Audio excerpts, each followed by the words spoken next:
नमस्कार, आप देख रहे हैं आईमा मीडिया। संसद के बजट सत्र का दूसरा चरण 9 मार्च से शुरू होगा और पहले ही दिन स्पीकर ओम बिरला के खिलाफ लाए गए विपक्ष के अविश्वास प्रस्ताव पर चर्चा होगी। उसी दिन शाम तक उस पर वोटिंग भी हो जाएगी। विपक्ष का प्रस्ताव सदन के पटल पर अमान्य कर दिया जाएगा, इसमें किसी को संदेह नहीं है। फिर भी इसे लेकर संशय है या कयास लगाए जा रहे हैं, तो वह इस कारण से कि क्या विपक्ष पार्टियां एकजुट होकर इस प्रस्ताव का समर्थन करेंगी। गौरतलब है कि विपक्ष में इस प्रस्ताव को लेकर एक राय नहीं थी, तभी ममता बनर्जी की पार्टी तृणमूल कांग्रेस ने इस पर दस्तखत नहीं किया। पार्टी के नेता अभिषेक बनर्जी ने कहा कि सीधे अविश्वास प्रस्ताव लाने से पहले स्पीकर को थोड़ा समय देना चाहिए। वे चाहते थे कि विपक्ष स्पीकर को अपने कामकाज की शैली बदलने का थोड़ा और मौका दे, उसके बाद अविश्वास प्रस्ताव पेश करे। जानकार सूत्रों का कहना है कि समाजवादी पार्टी में भी इस बात पर एक राय नहीं थी कि स्पीकर के खिलाफ विवाद को इस हद तक ले जाया जाए। हालांकि समाजवादी पार्टी के सांसदों ने प्रस्ताव पर दस्तखत किया, लेकिन वह कांग्रेस के दबाव में किया गया।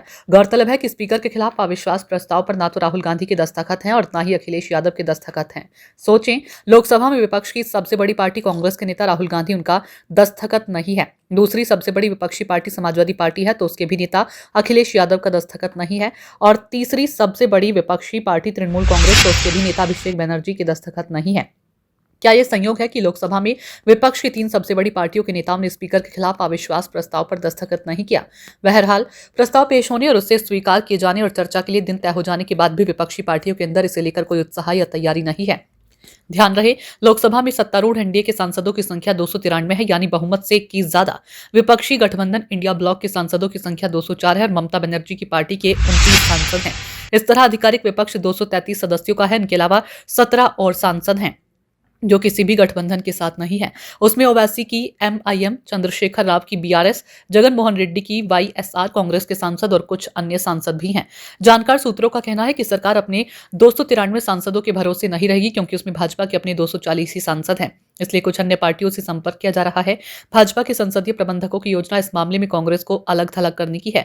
दिल्ली में एआई समिट में कांग्रेस के प्रदर्शन के बाद जिस तरह से सपा, तृणमूल, उद्धव ठाकरे की शिवसेना ने कांग्रेस का विरोध किया, उससे उत्साहित सरकार इनमें और फूट डालने के प्रयास करेगी। बताया जा रहा है कि अन्य के 17 सांसदों में से ज्यादातर का समर्थन या तो सरकार को मिलेगा या वे गैर हाजिर होंगे। इंडिया ब्लॉक के घटक दलों में तृणमूल कांग्रेस का गैर हाजिर होना पक्का बताया जा रहा है। उसके अलावा सपा और शरद पवार की एनसीपी के कुछ लोग गैर हाजिर हो जाएं तो हैरानी नहीं होगी। उद्धव ठाकरे की शिवसेना के भी सारे सांसद शायद ही अविश्वास प्रस्ताव के पक्ष में वोट करें। भाजपा की कोशिश समर्थन की संख्या 200 से नीचे लाने की है। आईमा मीडिया को यदि आप यूट्यूब पर देख रहे हैं तो कृपया सब्सक्राइब करें। सोशल मीडिया या फेसबुक पर देख रहे हैं तो फॉलो करें और हाँ, कमेंट बॉक्स में हमें अपनी राय अवश्य दें।